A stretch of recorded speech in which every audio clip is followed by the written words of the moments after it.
भारत के माननीय उपराष्ट्रपति श्री जगदीप धनखड़ जी, प्रधानमंत्री श्री नरेंद्र मोदी जी, लोकसभा अध्यक्ष श्री ओम बिरला जी, राज्यसभा के उपसभापति श्री हरिवंश जी, राज्यसभा में सदन के नेता श्री जगत प्रसाद नाडा जी, राज्यसभा में विपक्ष नेता श्री मल्लिकार्जुन खड़गे जी, संसदीय कार्य मंत्री श्री किरेन रिजिजू जी, लोकसभा में विपक्ष नेता श्री राहुल गांधी जी, माननीय सांसदगण और प्यारे देशवासी, संविधान दिवस के पावन अवसर पर आप सभी के बीच आकर मुझे हार्दिक प्रसन्नता हो रही। संविधान हमारे देश का सबसे पवित्र ग्रंथ है।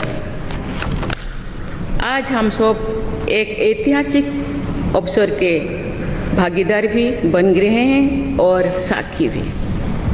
75 वर्ष पहले संविधान सदन के इसी केंद्रीय कक्ष में आज ही के दिन संविधान सभा ने नवस्वाधीन देश के लिए संविधान निर्माण का बहुत बड़ा कार्य संपन्न किया था। उस दिन संविधान सभा के माध्यम से हम भारत के लोगों ने इस संविधान को अपनाया, अधिनियमित किया और आत्मार्पित किया था। हमारे संविधान हमारे लोकतांत्रिक गणतंत्र की सुदृढ़ आधारशिला है।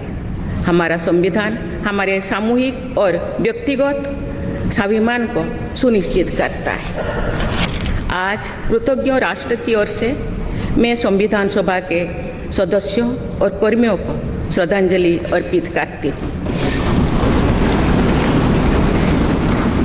ये देश का सौभाग्य है कि संविधान सभा के अध्यक्ष डॉक्टर राजेंद्र प्रसाद ने तथा प्रारूप समिति के अध्यक्ष डॉक्टर बाबा साहेब अम्बेडकर ने संविधान निर्माण की यात्रा का मार्गदर्शन किया। बाबा साहेब अम्बेडकर ने प्रगतिशील और समावेशी सोच की छाप हमारे संविधान पर अंकित किया है। संविधान सभा में बाबा साहेब के ऐतिहासिक संबंधों से ये तथ्य स्पष्ट होता है कि भारत लोकतंत्र की जननी है। अपने लोकतंत्र पर गौरव की इसी भावना के साथ आज हम सब इस विशेष अवसर पर एकत्र हुए हैं। ये अवसर संविधान सभा की 15 महिला सदस्यों के योगदान को स्मरण करने का भी है। हमें उन अधिकारियों के अमूल्य योगदान को भी याद रखना चाहिए जिन्होंने नेपथ्य में रहकर काम किया। उनकी कार्यनिष्ठा ने संविधान निर्माण की प्रक्रिया को सुचारू रूप से आगे बढ़ाया।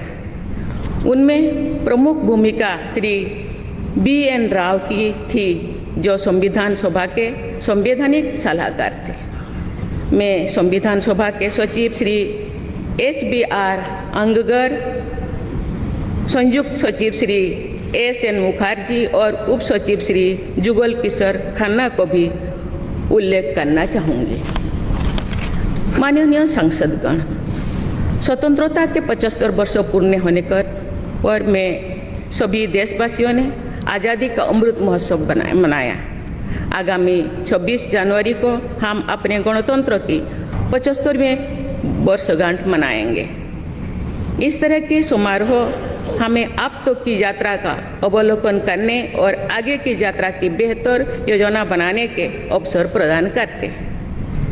ऐसे समारोह हमारी एकता को मजबूत बताने की तथा ये दर्शाते हैं कि राष्ट्रीय लक्ष्यों को प्राप्त करने के प्रयासों में हम सब एक साथ हैं। हमारे स्वाधीनता संग्राम के दौरान अनेक महान विभूतियों ने हमारे राष्ट्रीय आदर्शों को रेखांकित किया था। हमारी संविधान सभा में हमारे देश की विविधता को अभिव्यक्ति मिली थी।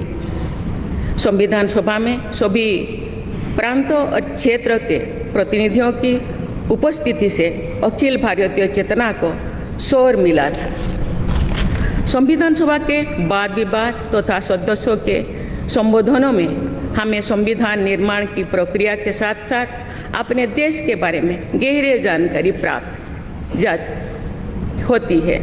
आज जिन पुस्तकों का विमोचन किया गया तथा जो शॉर्ट फिल्म्स दिखाई गई उनमें लोगों को हमारे संविधान निर्माण के गौरवशाली इतिहास का परिचय प्राप्त होगा।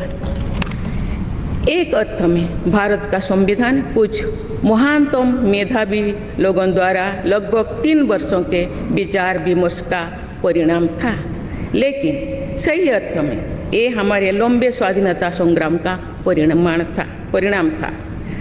उस अतुलनीय राष्ट्रीय आंदोलन के आदर्शों को संविधान में अत्यंत महत्वपूर्ण स्थान दिया गया।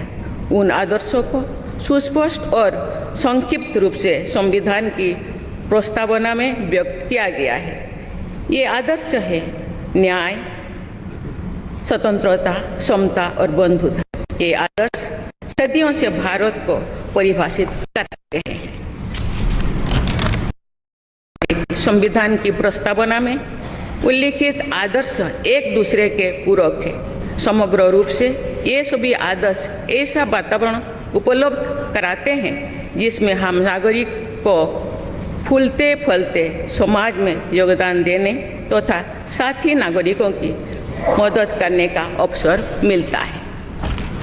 माननीय संसदगण, संविधान की भावना के अनुसार कार्यपालिका, विधायिका और न्यायपालिका का ये दायित्व है कि वे सामान्य लोगों के जीवन को सुगम बनाने के लिए मिलजुल कर काम करें।